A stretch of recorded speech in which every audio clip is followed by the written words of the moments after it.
Hi, I'm historian and author Claire Ridgway, and welcome back to my Tudor Christmas Advent series. Today we're diving into the heart of Tudor Yuletide, and in particular the customs associated with the Tudor Christmas. First, the Yule log. On Christmas Eve, the men of the household set out to the local woodland to find the perfect Yule log. Not a dainty piece of firewood, but a proper log, sometimes so large that it needed several people, ropes, and perhaps a sturdy neighbour or two to get it home. They decorated it with ribbons, dragged it triumphantly through the door, and were welcomed with spiced ale by the women of the house. It was a moment of celebration in itself. Once placed on the hearth, the log was lit, and it was meant to burn throughout the 12 days of Christmas. A fire that never went out symbolised warmth in the heart of winter, the promise of returning light, and the light of Christ conquering darkness. The custom may have its roots in Viking midwinter rituals when enormous bonfires were lit during Yule to encourage the sun's return. Over time, this blended beautifully into Christmas tradition.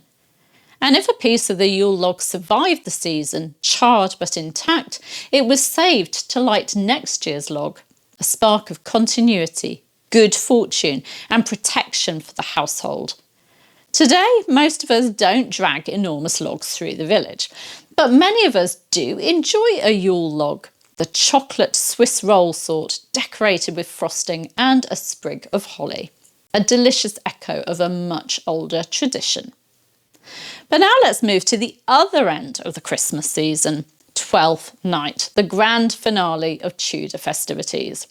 On this night, the Tudors shared a special Twelfth Night cake, and inside the cake was hidden a bean, and sometimes a pea as well.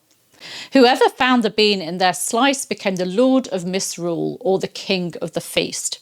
Whoever found the pea might become the Queen.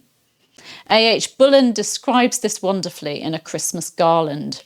A bean and a pea were enclosed in the 12th cake. He who got the slice containing the bee was a king of the feast, and the girl to whose lot the pea fell was queen. For one glorious evening, the king and queen presided over the merriment, choosing games, giving humorous commands, leading dancing and silly forfeits, and embodying the joyous topsy-turviness of Yuletide.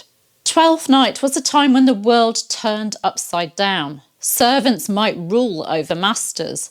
Songs and jokes filled the hall, and strict social order relaxed just a little before normal life returned.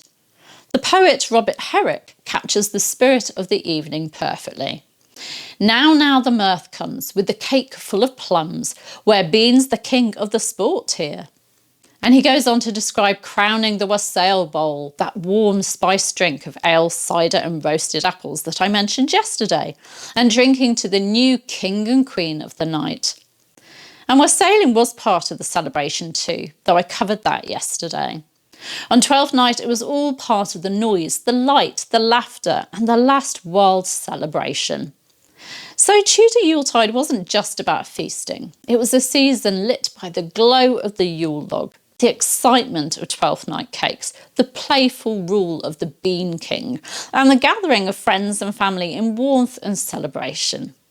Thank you for joining me for today's festive journey into the Tudor past. And do tell me in the comments, does your family or community have a special or unusual festive custom? If you're enjoying this Advent series, please do like, subscribe and click the bell. You won't want to miss my next video. See you soon. Bye bye.